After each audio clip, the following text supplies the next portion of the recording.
नमस्कार साथियों, आप सभी का एक बार फिर से स्वागत है मेरे YouTube चैनल प्रेम की बात आपके साथ में। साथियों, हम लगातार जब चुनाव की घोषणा नहीं भी हुई थी उस समय से पूरे देश में इस लोकसभा चुनाव में जो सबसे ज़्यादा हाईलाइट का विषय रहा है वो हमेशा से बिहार पे आकर टिक जाता है और कहा जाता है कि केंद्र की सत्ता के लिए बिहार बहुत ही महत्वपूर्ण हो जाता है।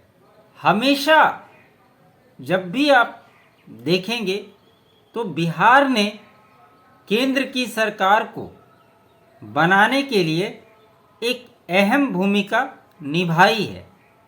जिस प्रकार से 2019 में एनडीए ने 40 में से 39 सीटें जीती थी और उसी के आधार पे इस बार दावा किया जा रहा है कि बिहार में 40 की 40 सीटें जीत लेंगे।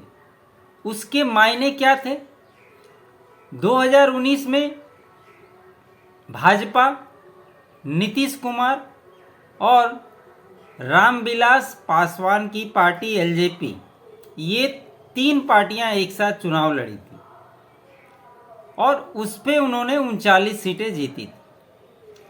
और इस बार उसमें उपेंद्र कुशवाहा और जीतन राम मांझी फैक्टर ऐड हुआ, तो ये कहा जाने लगा कि 40 में 40 सीटें इस बार एनडीए आसानी से जीत जाएगी। लेकिन आप सभी जानते हैं कि जब चुनाव आते हैं और सीटों पर जो कैंडिडेट फाइनल होते हैं उसमें बहुत तरह की बातें सामने आती हैं। कई लोग कई वर्षों से चुनाव लड़ने के लिए तैयारी करते हैं, लेकिन जब टिकट मिलने की बारी आती है तो उनका टिकट कट जाता है। ऐसे ही धीरे धीरे बिहार में जो कैंडिडेट उन सीटों पर मजबूत दिखाई दे रहे थे, कई ऐसी सीटों पर उनकी टिकट कट गई।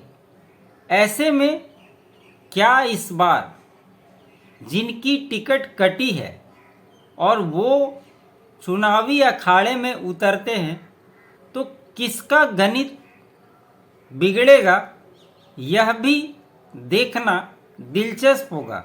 ऐसे में आज वैसी कुछ सीटों की चर्चा करनी जरूरी हो जाती है जहां इसी प्रकार के समीकरण बनते हुए दिखाई दे रहे हैं। सबसे पहले शुरुआत करते हैं, हालांकि इस सीट के बारे में ऑलरेडी हमने बात की है, लेकिन चर्चा की शुरुआत इसी सीट से करते हैं जो सबसे हॉट सीट बनी हुई है बिहार के लिए। वो सीट है पूर्णिया। कहा जा रहा था कि पूर्णिया कांग्रेस के खाते में जाएगी, पूरी सीमांचल की सीट, और राहुल गांधी की रैली भी इसीलिए उस क्षेत्र में हुई थी। लेकिन मैक्सिमम सीटें राजद के कोटे में चली गई और राजद ने अपना कैंडिडेट वहां से उतार दिया। पप्पू यादव ने निर्दलीय पूर्णिया से नामांकन कर दिया और उसका नतीजा ये हुआ कि पूर्णिया का चुनाव बहुत ही इंटरेस्टिंग हो गया, जहां एक और कांग्रेस बिना कुछ बोले हुए पीछे से पप्पू यादव को सपोर्ट कर रही है, वहीं राजद आनन फानन में बीमा भारती को टिकट देकर एक कॉलम पूरा करती हुई नजर आई। और जब वहाँ पर आप लोकल ग्राउंड में लोगों से पूछेंगे, आप देखेंगे तो कोई भी, इवन राजद के कार्यकर्ता जो हैं लोकल लेवल पे, वो भी पप्पू यादव के पक्ष में खड़े हो गए। ऐसे में ट्रायंगुलर यहाँ पे मुकाबला बड़ा दिलचस्प हो गया है और कहीं ना कहीं पप्पू यादव दोनों पर भारी नज़र आ रहे हैं। क्योंकि संतोष कुशवाहा 2 बार के सिटिंग एमपी हैं और राजद की ओर से बीमा भारती है। ऐसे में जहां प्रण कर निकले पप्पू यादव और जिस प्रकार से उन्होंने ताल ठोकी है, इस सीट को बड़ा ही दिलचस्प बना दिया। आगे हम बात करने वाले हैं सुपौल सीट की। सुपौल सीट में भी दिनेश्वर कामत, जो जदयू के सिटिंग एमपी हैं, इनके बारे में भी कहा जा रहा था कि इनका टिकट कट जाएगा, लेकिन अंततः इन्हें ही फिर से टिकट दिया गया। फिर भी इनकी संभावनाएं उतनी मजबूत नहीं थी, लेकिन जब राजद ने अपना कैंडिडेट उतारा, चंद्रहास चौपाल, जो यहाँ से चुनाव लड़ रहे हैं राजद कोटे से, तो माना जाने लगा कि ये फिर से दिनेश्वर कामत के फेवर में सीट जाती हुई दिखने लगी। उनकी विनेबिलिटी जो है वो ज़्यादा दिखने लगी। लेकिन अब खबरें आ रही है कि बैद्यनाथ मेहता, जो पूर्व आईआरएस अधिकारी रहे हैं, वो काफ़ी लंबे समय से सुपौल से अपनी तैयारी कर रहे थे, उपेंद्र कुशवाहा के साथ जुड़े हुए थे और उनका चुनाव लड़ना तय माना जा रहा था। ऐसे में ना ये सीट उपेंद्र कुशवाहा को मिली और ना ये चुनावी मैदान में उतर पाए। ऐसे में कहा जा रहा है कि ये भी जो है निर्दलीय वहाँ से चुनाव लड़ सकते, क्योंकि जब एनडीए ने अपना कैंडिडेट बना दिया था दिनेश्वर कामत को, तो कहा जा रहा था कि राजद की ओर से इनको टिकट मिल जाएगा, लेकिन राजद ने भी इन्हें टिकट नहीं दिया और चंद्रहास चौपाल को यहाँ से अपना उम्मीदवार बना दिया। ऐसे में ये पुख्ता खबरें हैं कि बैद्यनाथ मेहता यहाँ से निर्दलीय चुनाव लड़ने जा रहे हैं। अगर बैद्यनाथ मेहता यहाँ से चुनाव लड़ते हैं तो सुपौल पे इनकी जिस प्रकार से इन्होंने काम किया है, ये यहाँ के नतीजे को बहुत हद तक प्रभावित कर देंगे और ये जो मुकाबला है त्रिकोणीय हो जाएगा। ऐसे में ये सीट महागठबंधन और एनडीए दोनों के लिए भारी पड़ जाएगा निश्चित तौर पे। आगे अगर आप देखें, हम बक्सर की बात करें तो बक्सर से ये तय माना जा रहा था कि अश्विनी चौबे का टिकट कटेगा। उनका टिकट कटा भी। बक्सर में हमेशा से बाहरी भीतरी की लड़ाई रही है, उसके बावजूद भी अश्विनी चौबे 2 बार वहाँ से चुनाव जुटे। जीतने के बाद इस बार तय माना जा रहा था कि उनका टिकट कट जाएगा और हुआ भी वही। लेकिन जहां एक और भाजपा की ओर से आनंद मिश्रा और डॉक्टर मनोज मिश्रा की प्रबल दावेदारी थी, वहां इन दोनों के ही नाम नहीं आए। एक तीसरा नाम आया मिथिलेश तिवारी का। मिथिलेश तिवारी के ऊपर भी वही कंडीशन अप्लाई हो गया बाहरी वाला। हालांकि ये गोपालगंज से आए हैं और कहा जा रहा है जहां राजद कोटे से सुधाकर सिंह चुनावी मैदान में हैं, अब ये खबरें आ रही है कि आनंद मिश्रा भी निर्दलीय चुनाव लड़ सकते हैं। ऐसे में निश्चित तौर पे यहाँ पर जो वोटों का ध्रुवीकरण है वो होना तय माना जा रहा है। और जिस प्रकार से अश्विनी चौबे लगातार बयान दे रहे हैं वो भी आप लोग देख ही रहे हैं। ऐसे में बक्सर की सीट भी फंसती हुई नजर आ रही है। अगली सीट की हम बात करें वो है वाल्मीकि नगर। वाल्मीकि नगर में सुनील कुमार जेडीयू के कैंडिडेट हैं, उनका मुकाबला आरजेडी के दीपक यादव से है। पिछली बार सुनील कुमार की जो जीत हुई थी उनके पिता के निधन के बाद ये सीट उनको दी गई थी, लेकिन सहानुभूति होने के बावजूद ये सीट बहुत मुश्किल से ये जीत पाए थे। यहाँ पर कांग्रेस के प्रवेश मिश्रा ने इन्हें जबरदस्त टक्कर दी थी और इसीलिए प्रवेश मिश्रा यहाँ से चुनाव लड़ना इस बार चाह रहे थे। लेकिन ये सीट भी जो है राजद के कोटे में चली गई और कांग्रेस यहाँ से भी पैदल हो गई। ऐसे में प्रवेश मिश्रा के भी निर्दलीय चुनाव लड़ने की संभावनाएं पूरी व्यक्त की जा रही है। और अगर ऐसी स्थिति बनती है तो ये भी सीट फंसता हुआ दिखाई स्पष्ट तौर पे दे रहा है।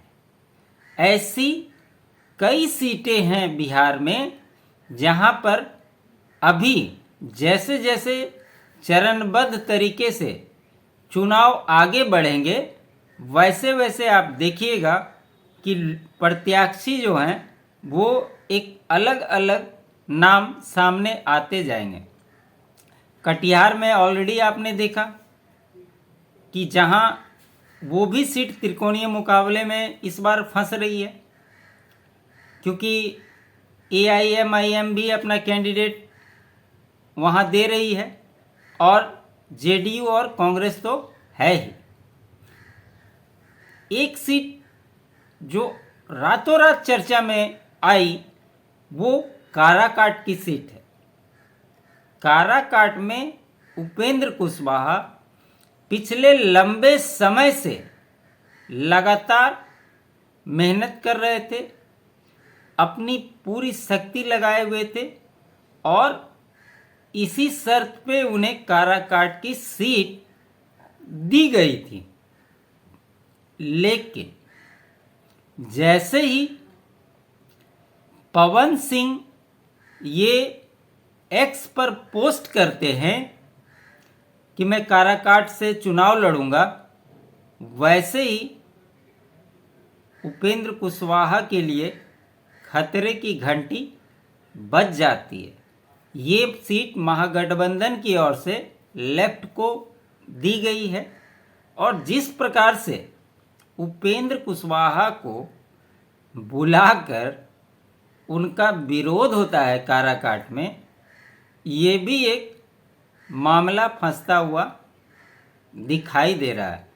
तो इसी प्रकार से बिहार में जो अभी खेल चल रहा है, यहाँ पर एक और एनडीए और महागठबंधन के बीच में जो लड़ाई सीधी होती हुई दिखाई दे रही थी, वो कई सीटों पर त्रिकोणीय मुकाबले में फंसती हुई दिखाई दे रही है। इसकी सबसे बड़ी वजह ये है कि जिस सीट पर जिस पार्टी की ओर से जो लड़ाका मैदान में लड़ने की तैयारी कर रहा था, उस दल से ही वो सीट छीन ली गई और वो दूसरे को दे दी गई। खास करके महागठबंधन में अगर आप देखें तो जितनी भी सीटें कांग्रेस को दी गई है, उस सीट पर कांग्रेस की स्थिति पहले से ही मजबूत नहीं है और जिस सीट पर कांग्रेस लड़ना चाहती थी, जिस सीट पे वो तैयारी कर रही थी, उन सारे सीटों पर आरजेडी ने अपना कैंडिडेट उतार दिया। तो एक तो अपने आप दोनों लड़कर इस तरह का काम कर चुके हैं और ऊपर से इस तरह के कैंडिडेट जो तैयारी कर रहे थे और उन्हें जब टिकट नहीं मिला तो ये अपने बगावती तेवर में आ गए और अपना ताल यहाँ से ठोक रहे हैं। और अगर ये लोग मैदान में उतर जाते हैं तो इन दोनों दलों को निश्चित तौर पे इसका खामियाजा भुगतना पड़ेगा।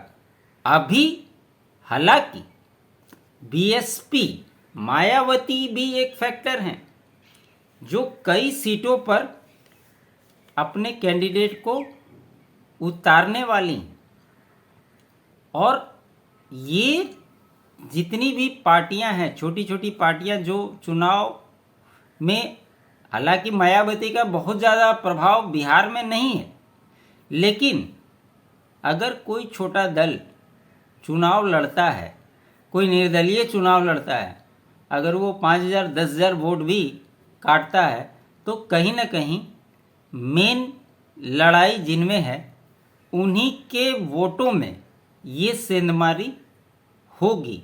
और चुनाव तो चुनाव है, एक वोट से भी अगर आप हारते हैं तो हार ही होती है। ऐसे में जैसे जैसे समय बीतता जा रहा है और बिहार का चुनावी माहौल बदलता जा रहा है, देखना बड़ा दिलचस्प हो गया है कि अभी बिहार के सियासत में कई रंग दिखने शुरू हो गए हैं और आने वाले समय में कई रंग दिखने वाले हैं। ये आज का मेरा विश्लेषण मैंने किया है। आप ज़रूर बताएं कमेंट सेक्शन में आकर आपको कैसा लगा। चैनल को लाइक करें, शेयर करें और सब्सक्राइब नहीं किया है तो सब्सक्राइब ज़रूर कर लें। आप सभी से रिक्वेस्ट है, चैनल को ज़रूर सब्सक्राइब करें। कंटेंट अच्छा लगे तो उसके लिए कंट्रीब्यूट भी आप कर सकते हैं। डिस्क्रिप्शन में इसके सारे लिंक्स दिए गए। आप तमाम साथियों का बहुत बहुत धन्यवाद।